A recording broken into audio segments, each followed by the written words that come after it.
Jeff, you got a big task today. Can you smoke, drink, and talk into a microphone? I've been doing it for years. All right, hello everybody, and welcome to an episode of Tip Your Caddy. I'm your host, Dougie Buckets.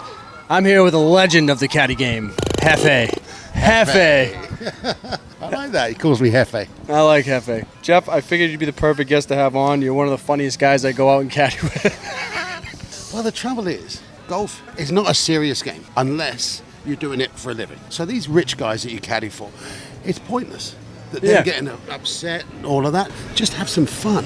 I agree, and you emphasize that the most on the golf course. Anytime I see you with a player who's hit a bad shot, you find a way to get them out of their head. I've been in the golf game for 38 years. I've done nothing else but golf, and 38 years, and everything I've seen is just ridiculous. And I think I've seen everything on the golf course, and then I see something new. That's I just hope I remember all the stories I've got to tell you. This podcast would last 4 hours. I'm saying this. I was telling people this before. I was like, Jeff is going to be a long-term guest on this show because the stories are going to be good.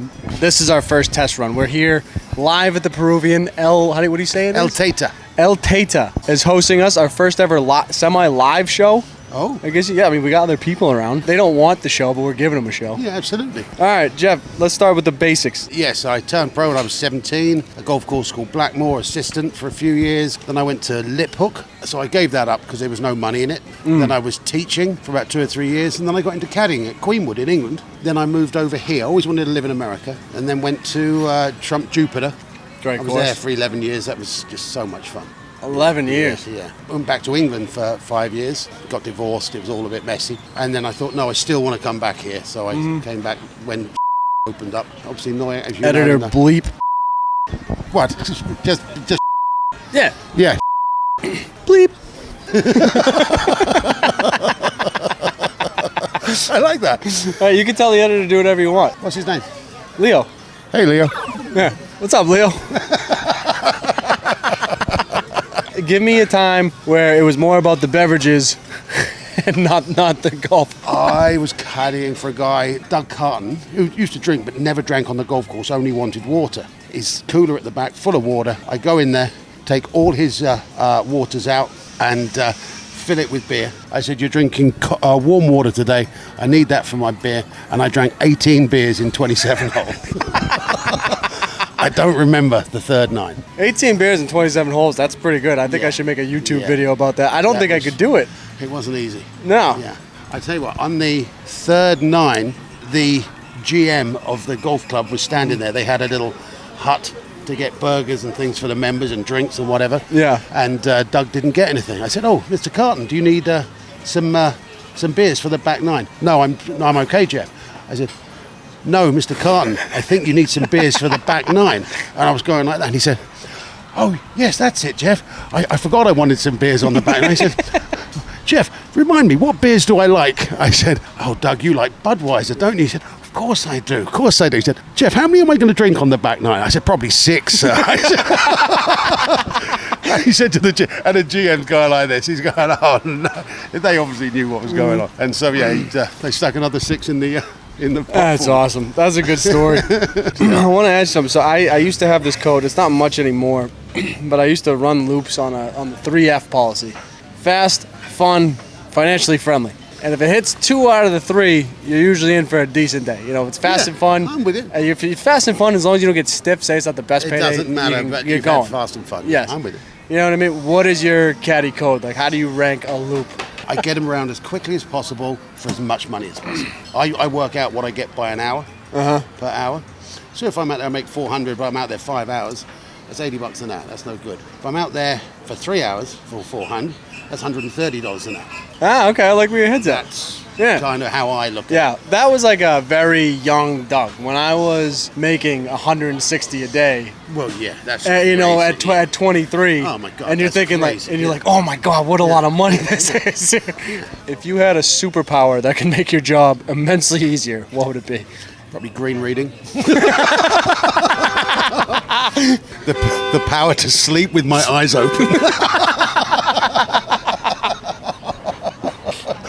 See, that's why I like going out. There's always jokes. I told this story in the last podcast, but we were always showing and fuck, your guy putts the ball way past his, and you go, oh, worst 3 words in golf. You're still away, and Sean looks you dead in the eyes. He goes, I know the 4 worst words in golf, and you go, yeah, what's that? He goes, I fucked your wife.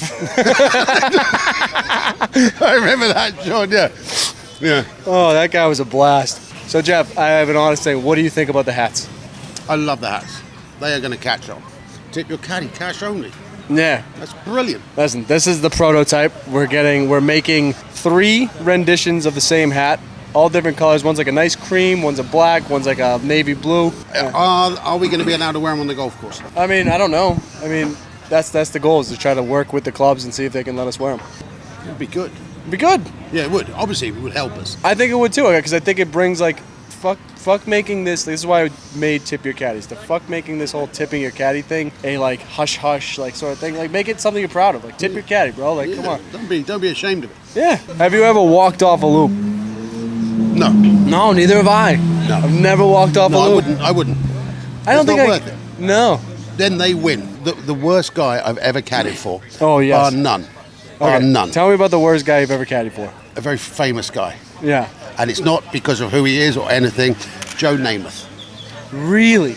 The biggest dick ever. Not to me, to his playing partner. Really? He's playing with a guy called Mike Bite, who's a little 85-year-old guy. He's his manager for all his years that he was playing football. Yeah. He tees it up. They're not playing for anything. Tees it up. First time ever, knocks it on the green. Ooh. With like a hybrid or something from 130 yards. Yeah. Jumping around. Namath comes up and said, oh, sorry, Mike, you were 6 inches ahead of the tee. You're going to have to re-hit. All flustered, tops it in the water, meant it. No, he legitimately made him do that. Yes. 85-year-old guy? Yes. Whoa. Another time, there's a drain, relief drain for lots of water, and it's under the level of the grass like that, and it's low down. So this guy could not reach over to get it. So I've gone in, his ball's in this thing, this low down. So I've gone and got a club and picked it up and threw it to the side. He comes storming over, Namath, never touch a player's ball, moves it back into the drain and makes this poor guy try and bend over to pick the fucking ball up. What the fuck? Unbelievable. That's crazy. Yeah. That's a good story. Yeah. Never would have thought that either. We choose a lot of clubs in this. Sometimes you're in a loop and you're like, what do I hit? And you're like, I have no idea, dude. Does that question ever make you angry? Because it kind of does me. Because when I go 145 and they go, what do I hit? I'm like, how do you not know what 140 is? It's incredible. Oh, well, I haven't got that club. We'll hit a 150 easy. Well, how do I hit it easy? I don't know. The best story, not my story. This woman's got 125 into the first hole, par 5, third shot. Mrs. Smith, you've got 125. Oh, that's my 5-wood. She tops it 10 yards. Mrs. Smith, you've got 115 now. Oh, that's my 9-iron. What am I doing with these other clubs in the middle? How far did you get when it comes to like professional golf? I missed the European Tour by 1 shot in '93. Then I missed the Senior Tour 2019 by 1 shot again, and I thought, oh, I'm over it. So, when's the last time you picked up a stick? Because like I won't lie, Jeff, May. You do this thing, and it always amazes. You just take any club in the bag. Anytime there's a ball on the ground, you can pick it up and just bounce it and put it right in. I don't know how to fucking do that. That's years of boredom in a pro shop when I was younger. Yeah, my record is 3,500 bounce, and do you know how bored I was to do that? And I had a friend sitting there counting. There was 8 inches of snow on the ground, no one at the club, and we just sat there going. And I only stopped because my wrist was hurting. 3,500 bounces. 3,500, yeah. Do you think that is a Guinness World Record? No, there's some idiot out there who's done many more, I'm sure. There was 10 inches of snow on the ground. Yeah. If you went out now and you played 9 holes at a dog track, anywhere, what do you think you can shoot? Have I practiced? Have I hit some balls on the range? Yeah, you hit some balls on the range. Hit some balls on the range, level par, 1 under, 2 under. Really? You still got it? Yeah. All right, so but my shot, if I had a full shot, then I'm good. Because my swing doesn't change. It's very short, very compact, and I know that I can hit it straight. Would you want to come and do a 9-hole match against me? I'm a 5 handicap. Yes. We'll play even. Yes. We'll play 9 holes at a dog track called Grenell's. It is unbelievable. It's $35 with a cart. Okay, fantastic. Perfect. The beers are cheap. We'll get absolutely wrecked. Perfect. We'll do this. You did 18 beers in 27 holes. We'll try to go 9 beers, 9 holes each, and see who shoots the lowest. All right, I'll do that with you. My record was 12 beers, 13 birdies. Shut up. I had a bogey in that shot, 60. Yeah, absolutely hammered, yeah. All right, we got to do this. That sounds good. If you had $1 for every time you've said the word good swing, when it really wasn't a good swing, how rich would you be? See, I do that because I get bored out there, so I will say that to amuse myself. There's a guy at Queenville called Mike with the worst swing you've ever seen. We have him for 18 holes, and I said to the boys, I'm going to tell him, great swing every time. Ah, great swing, Mike. Oh, Mike, that's a great swing. He swings like he's trying to kill a rattlesnake in a telephone box. It is horrific. And he can't get the ball in the air. He just hits this low hook with everything, with a wedge and everything. We're playing 17, which over bunkers to a low green. And he said, Jeff, what is it? 175. What's it playing? 160. What do you like? I said a high fade. Tell me to go fuck myself. Oh, fuck, that's such a good story. I love the part where you said a rattlesnake in a phone box. What is that? We all wrong side players from time to time. Me, a bunch. You do what? Wrong side them. Yeah. Oh. What's your go-to line when you really wrong side someone? So I'm sorry. That was me. I'll never forget. I was out there. We were on 12. Fucking guy hits it all the way to the back. All the way to the back of that double green, so the pin's in the front. Yeah. And he's sitting there and he goes, what do I do? And I look at him, I go, just hit the shit out of it. This guy basically takes a full swing with the putter and runs it all the way through the double green, off the back of the green. He goes, you told me to hit the shit. I go, it was a figure of speech, dude. Like, Yeah. what do you want me to say? But that's the thing. It's got to be fun. Yeah, like we're very lucky to be caddies, and I think most caddies feel that way. Like there's benefits and cons to every job, but the fact that you get to wake up, go to a golf course, hang out with sometimes like your best. Look at your office. Look at the weather for your office. Yeah. You don't take your work home with you. Nope. There's no paperwork to do. You Nope. sit there, you get up, you go and do your job, you go home. Yeah, and that's what this podcast is all about. It's like promoting, like, this job is dope. If you're looking for a new gig, you just got fired from your job, check out caddying. I love my job, I really do. The people that I've gotten to meet, the friends that I've made. Oh my God, the stories that you can tell. Out with Dan Marino, who was the second biggest dick I ever caddied for. Dan Marino? Yeah. I can see that. That was just ironic that the two biggest dicks I caddied for were quarterbacks. He's part owner of MacArthur. I'm caddying at MacArthur. I've been there 2 months. I get him in the member guest. Mm-hmm. Oh my God, I've moved up. Oh, I must be doing well. Everything's good. No, Jeff, you've got him because he's a dick and nobody wants him. He's playing with a guy called John Congemi, who is his understudy at Pitt, who's now a commentator on college. Nice, super nice guy, John Congemi. I've met him a few times since. John is making everything on the greens. Marino is making nothing, and he's fucking going at me. He's going at me, and it's funny. Congemi's laughing at him. How are you having to go home? You pulled the shit out of that. It's not your fault. It's not his fault. This was when he was doing Nutrisystem, the advert. Okay, yeah. And I thought, no, I can't have this anymore. Let's go. I've only been there 2 months. And I said, he's missed another putt. He looks at me as if to say, you fucking idiot. And I just said, Mr. Marino, is there any chance that Nutrisystem's fucking with your putting stroke like this? He laughed his ass off. Everyone cracked up. Finished the round. He stiffed me. Paid me minimum. No. He'd given me $250 the day before, gave me $150 the next day. But it was worth it. Oh, that one had to That was be. the best $100 I ever spent. All right, Jeff has gone to take a piss, but when he gets back, we're going to play a game.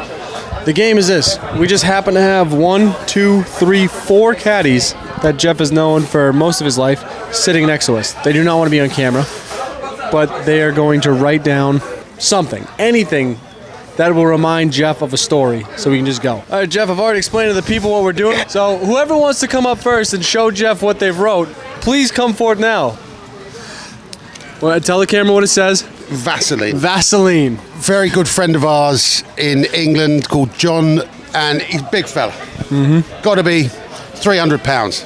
Got a very small car. It's called a Ford Fiesta. I don't know if you have them over here. Oh, yeah. was a hot day in England. Somehow I'm going to have to double. I've got to do 2 loops. So I'm not happy. And I'm starting a bit of friction downstairs. And I said, oh, John, is there any chance I can borrow your Vaseline? He goes, Jeff, I haven't got any. I said, John, don't be like that. Let me borrow your Vaseline. He said, Jeff, I haven't got any. I said, mate, I'm struggling. Please give me your Vaseline. He said, Jeff, I don't have any. So I said, how the fuck do you get in and out of that car then? Prick. He loved that one. That's a pretty good one. All right, who's next? Who's got a story that they got next? Get in the camera. You've already been on. Come on. Too pissed to walk home. So what did you do? This isn't good. It's a stock line of mine. Okay. Too pissed to walk home, so what did you do? I always say, oh, Jeff, you were pissed last night, yeah. Okay, how did you get home? I said, well, I was too pissed to walk, so I had to drive.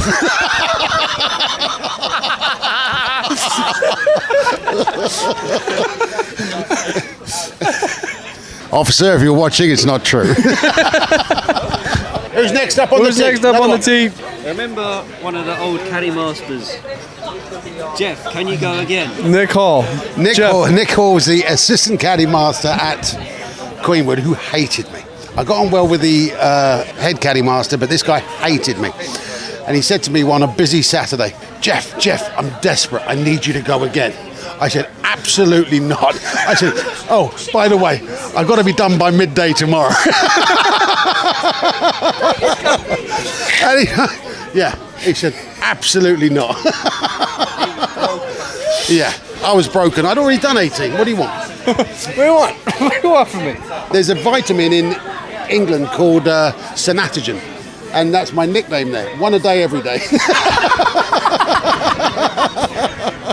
Fucking legend. This is why I wanted to have you on. I knew the stories would be rolling. Nev, get back over here. You're up again. What does this one say? It says... What's the gift for the game? Who caddied for you last time you played These Clubs Are Filthy? Wednesday and a Friday was a pickup game at Trump Jupiter, and I used to caddy for the same 4 guys every Wednesday and Friday, whatever. But on the range, because it was all the big guys, the committee members and whatever, you had the caddy master, head pro and GM standing there, schmoozing with the members. And they're standing next to me because I'm caddying for one of the main guys there. Mm-hmm. A nice guy. And he's hitting balls. I'm chatting to them and doing. I said, geez, this is on a Friday. I said, who the hell caddied for you yesterday, Mr. Heineman? These clubs are filthy. He says, I haven't played since you caddied for me on Wednesday, Jeff. I said, in fact, sir, it's superficial. It's not as bad as I first thought.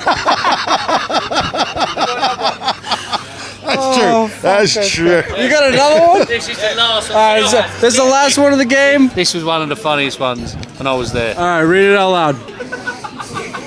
Read it out loud. Read it out loud.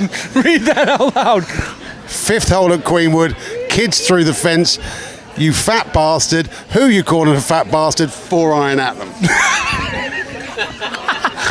So, big dog leg left at Queenwood. You can't see the green. A lot of people would hit it out of bounds, trying to cut the corner, and often you'd had kids there finding golf balls. Lots of brand new Pro V1s over there and whatever.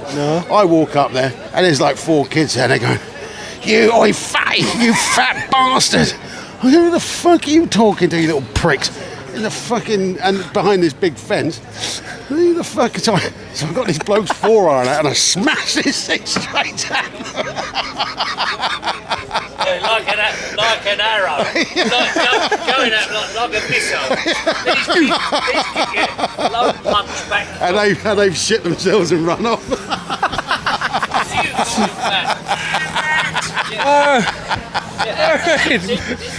All right. That has been to have your friends write down a piece of thing on a paper and see if it reminds them of a story. I think that worked out great. That was a great game. That was a great game. Yeah. All right. Well, this has been Tip Your Caddy. Jeff Lee, thank you for joining me, buddy. I'm sure this isn't the last time you'll be on. This is awesome. I'd like to be on again. That was great. Oh, let's do it. Nev, you're on next week? Nev and Jeff next week. Nev and Jeff next week. Thank you for tuning in to Tip Your Caddy, and don't forget, tip your fucking caddy. Exactly. Hello, I'm Dougie Buckets, and today Hefe is going to give us a tour of his favorite bar in Miami, El Tata, a.k.a. the Peruvian. Jeff, the floor is yours. Come inside. You look at this. It's beautiful. Beautiful. Come inside. And here we have the best Peruvian food you will ever taste. It's unbelievable. Hello. That is Yvette. This is Emmy. Emmy, she is the owner of the place. She does a great job. Unbelievable spot for a podcast. Everything's great. They look after us here very well. That's why we love it here. And yes, so this is where I live. Jeff, great job. Thank you.